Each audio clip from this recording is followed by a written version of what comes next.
കണ്ണൂർ സർവകലാശാല തെരഞ്ഞെടുപ്പിന് ശേഷം KSU-MSF മുന്നണി ബന്ധം വഷളാകുന്നു. KSU കാസർഗോഡ് ജില്ലാ പ്രസിഡന്റ് ജവാദ് പുത്തൂരിനെ മാറ്റണമെന്ന MSFന്റെ പരാതിക്ക് പിന്നാലെ MSFനെ പരസ്യമായി അധിക്ഷേപിച്ച് KSU തൃശൂർ ജില്ലാ പ്രസിഡന്റ് ഗോകുൽ ഗുരുവായൂർ. വിവാദമായപ്പോൾ ഗോകുൽ പോസ്റ്റ് പിൻവലിച്ചു.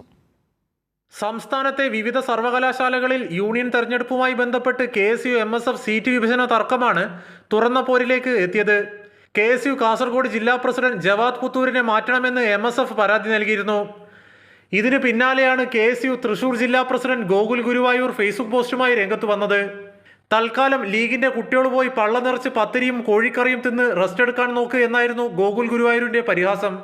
മുന്നണിയും മര്യാദയുമെല്ലാം ഞങ്ങളുടെ മാത്രം ബാധ്യതയാണെന്ന് ആരെങ്കിലും കരുതുന്നുണ്ടെങ്കിൽ ആ ബാധ്യത ഞങ്ങളങ്ങ് സൗകര്യപൂർവ്വം മറക്കാനും വെറുക്കാനും തയ്യാറാവുമെന്ന് ഓർമ്മിപ്പിക്കുകയാണ് എന്നുകൂടി MSFനെ വിമർശിച്ചുകൊണ്ട് ഗോകുൽ ഗുരുവായൂർ ഫേസ്ബുക്കിൽ കുറിച്ചു. കണ്ണൂർ സർവകലാശാല തെരഞ്ഞെടുപ്പിൽ KSU മുന്നണി മര്യാദ ലംഘിച്ചുവെന്നും കാസർഗോഡ് ജില്ലാ പ്രസിഡന്റ് ജവാദ് പുത്തൂർ വഞ്ചിച്ചെന്നും കാണിച്ചാണ് MSF DCCക്കും KPCCക്കും പരാതി നൽകിയത്. കണ്ണൂർ സർവകലാശാല യൂണിയൻ തെരഞ്ഞെടുപ്പിൽ കാസർഗോഡ് ജില്ലാ എക്സിക്യൂട്ടീവ് സ്ഥാനത്തേക്ക് UDSF സ്ഥാനാർത്ഥിയുടെ ജയം ഇല്ലാതാക്കാൻ അഡ്വക്കേറ്റ് ജവാദ് പുത്തൂർ ശ്രമിച്ചെന്നാണ് MSFന്റെ പരാതി. കാലിക്കറ്റ് സർവകലാശാല യൂണിയൻ തെരഞ്ഞെടുപ്പുമായി ബന്ധപ്പെട്ടും MSFും KSUവും തമ്മിൽ വലിയ തർക്കങ്ങൾ ഉണ്ടായിരുന്നു.